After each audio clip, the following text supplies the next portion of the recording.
नमस्कार, मैं हूं ललित कुमार। आप देख रहे हैं सच्ची खबर झज्जर। झज्जर दिल्ली रोड जो कि गुड़गांव से होता हुआ सीधा बादली पहुंचता है। आज बादली गांव के अंदर यहां पर विनेश फोगाट जो कि एक अंतर्राष्ट्रीय खिलाड़ी है, उसके स्वागत की तैयारियां यहां पर जोरों शोरों से की जा रही है। तो उन्हीं का स्वागत कर रहे हैं मनराज गुलिया जी, जो कि कांग्रेस पार्टी के लीडर हैं। और आज उन्होंने जो यहाँ पर तमाम जो बुजुर्ग हैं यहाँ पर इकट्ठा हो रखे हैं आज विनेश फोगाट के स्वागत के लिए। तो सबसे पहले हम जो है आज आपको मनराज गुलिया जी से मिलाना चाहते हैं। मनराज गुलिया जी ने जो आज स्वागत की तैयारी की हुई है, किस तरह से विनेश फोगाट के स्वागत में आज मनराज गुलिया जी अपने बुजुर्गों के साथ, साथियों के साथ यहाँ पर मौजूद हैं। तो मनराज भाई नमस्कार। नमस्कार भाई साहब, नमस्कार। आज जो है विनेश फोगाट का आप स्वागत कर रहे हैं, तो किस तरह की तैयारियां की जा रही हैं आपकी तरफ से? भाई साहब, तैयारियां तो पलक पावड़े बिछा कर के कर रहे हैं जी, है ना। और जिस तरह का उन्होंने परचम लहराया है पेरिस में जाकर ओलंपिक के अंदर, जिस तरह का उनका संघर्ष रहा है और उस संघर्ष के बावजूद भी उसको जो मेडल नहीं मिला, तो कहीं ना कहीं निराशा तो खिलाड़ी के उसमें होती है। निराशा की बात की आपने, जो उनको मेडल नहीं मिला है जी, तो आप इसको थोड़ा सा राजनीति हिसाब से देखते हैं तो किस तरह से देखते हैं? नहीं, राजनीति किसी व्यक्तिगत पे होती है, वो राजनीतिक नहीं है। खिलाड़ी जो होता है वो भारत देश का खिलाड़ी होता है, वो किसी पार्टी का, किसी व्यक्तिगत नहीं होता है, किसी राजनीतिक दल का नहीं होता है। तो किसी खिलाड़ी के लिए राजनीति नहीं किया जा सकता। और अगर कोई करता है, कहीं ना कहीं हमें उनके साथ जो हुआ है वो राजनीति का ही अंश लग रहा है जी। जिस तरह का रिजल्ट उनके सामने लास्ट में विश्व विजेता को हराने के बावजूद भी जब उनको कुछ भी नहीं मिला है, वो खाली हाथ उनको वहाँ से आना पड़ा है। तो भारतवासी जो है वो ऐसा नहीं होने देंगे, उसको खाली हाथ नहीं रहने देंगे। उसके मान सम्मान में जो बनेगा वो सभी सब कुछ करने के तैयार रहेंगे। तो आज बादली गांव की तरफ से मान सम्मान किया जा रहा है, तो कहाँ कहाँ से लोग आज यहाँ इकट्ठा हुए हैं? बादली हल्के के पूरे गांव हैं, सभी गाँव में से सभी बुजुर्ग युवा साथी यहाँ पर इकट्ठे हो रहे हैं और वो यहाँ पर मिलकर के यहाँ सम्मानित करेंगे उसको, अपनी बहन विनेश फोगाट को।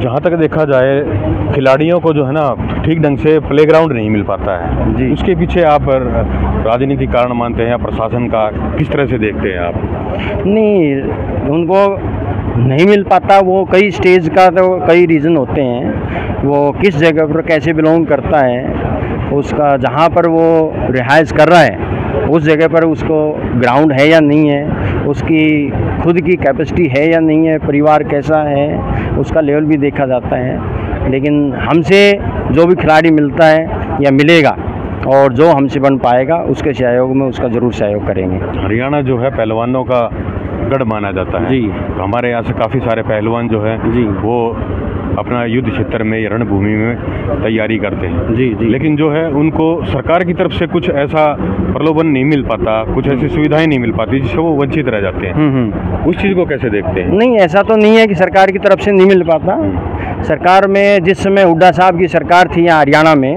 हुड्डा साहब ने इन खिलाड़ियों के मान सम्मान में ही एक स्कीम चलाई थी कि पदक लाओ और पद पाओ। तो ये हुड्डा साहब के स्कीम थी जो खिलाड़ियों के मान सम्मान में ही थी और उन्होंने अपना किया भी है। जो पदक लेके आया है उसको अच्छा पद भी दिया है।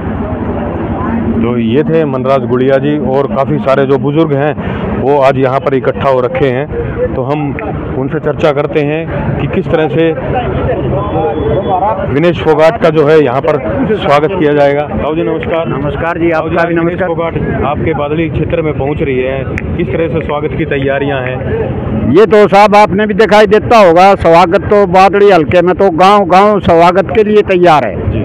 और रही उसकी कुश्ती की मेडल की, उसके साथ उसने अपनी तरफ से कोई कोर कसर नहीं छोड़ी। गवर्नमेंट ने उसका एक पल भी साथ नहीं दिया, नहीं तो गोल्ड मेडल कोई बड़ी बात नहीं थी। गोल्ड मेडल तो उसका पक्का था और अब उस गोल्ड मेडल से भी ऊपर हरियाणा की जनता और हिंदुस्तान की जनता गोल्ड मेडल से ऊपर उसको इज्जत देगी। और गोल्ड मेडलों की तो कोई गिनती ही नहीं रहेगी उसके पास, क्योंकि अभी मैंने सुना था 2 दिन पहले किसान यूनियन भी जो है, हरियाणा किसान यूनियन जो है, वो भी उसको गोल्ड मेडल से सम्मानित करेगी। और ये एक हमारे देश के लिए दुर्भाग्य है, ऐसी होनहार बेटी जिन्होंने जापान की लड़की जो आज तक ओलंपिक में किसी से हारी नहीं थी और पहला फाइट उसका विनेश के साथ करवाया, ये एक उनकी भी कोई न कोई चाल थी, परंतु ये किसी चाल में नहीं फंसी। ये जो 100 ग्राम का 10 ग्राम का जो वजन का रोड़ा है, यो हमने पहली बार सुना है। आज से पहले ओलंपिक में वजन के ऊपर कोई भी खिलाड़ी बाहर नहीं किया गया। और हमारी गवर्नमेंट ने लड़की का साथ नहीं दिया, बेटी का साथ नहीं दिया, उसके साथ अन्याय हुआ है। और उस अन्याय का जवाब हिंदुस्तान की जनता और हरियाणा की जनता मुंह तोड़ जवाब देगी और उसको गोल्ड मेडल की कोई कमी नहीं रहेगी। तो बाबूजी ने बताया कि गोल्ड मेडल की कोई कमी नहीं है। हमारे साथ गुड़िया खाप के यहाँ पर काफ़ी सारे बुजुर्ग बैठे हैं, उन्हीं से चर्चा करते हैं। बाबूजी नमस्कार। नमस्कार। कैसे हो जी? ठीक सर। आज बादली में यहाँ पर विनेश फोगाट पहुँच रही है, किस तरह से स्वागत की तैयारियाँ हैं? पूरा गुड़िया खाप 36 को उसका स्वागत करेगी, अपनी तरफ तो उन्हें गोल्ड देगी। तो जो खिलाड़ी ने गोल्ड नहीं जीत पाया है या किस तरह से जो कमियां रह पाई हैं, सरकार की तरफ से किस तरह से देखते हैं आप? सरकार की तरफ तो हम तक ये देखो, आप देखो, आप पत्रकार हो, आप छायाकार हो, आप भी देखो ही सोध्यान है मत के। हम तो देखते ही हैं। आपको देखो तो बाहर दौड़ का सर के आपका जो सहयोग है वो किस तरह से रहेगा? हमारा सहयोग तो भाई हमारा काम था, बालक पूर्ण कर दिया हमने, बालक अपना दिखा दिया। नुकती जो वर्ल्ड की तोब थी वो हरा के दिखा दी, बालक में इतना दम था, हमारा जरूरत ये सौदा था। इस सरकार भाई ना बालक की मदद करे तो गोल्ड ले आओ ना मत ले आओ, लेकिन हम तो अपनी तरफ था, आज भी बालक ने गोल्ड देंगे। तो आज जो आशीर्वाद का गोल्ड वो मिलेगा? वो जो गोल्ड आवे तो सरकार में आवे तो देश का नाम था। और भाई अपने बालक नाम नीचे न रहने दें, उस गोल्ड से ऊंचा गोल्ड देंगे। अरे इसी बेटी दिन देरी आऊंगी, आगे देखिए तू किस किस के 100 ग्राम के ओडे ले काटेंगे। ये मेरी आऊंगी 20 तक गए और नुए काटेंगी ठट्ठा। ये थे 20 ग्राम का भी वजन का ओडा ले लियो जब बिना छोटे बक्से कोन्या। ये थे ताऊ जी जिन्होंने कहा कि बक्से कोन्या।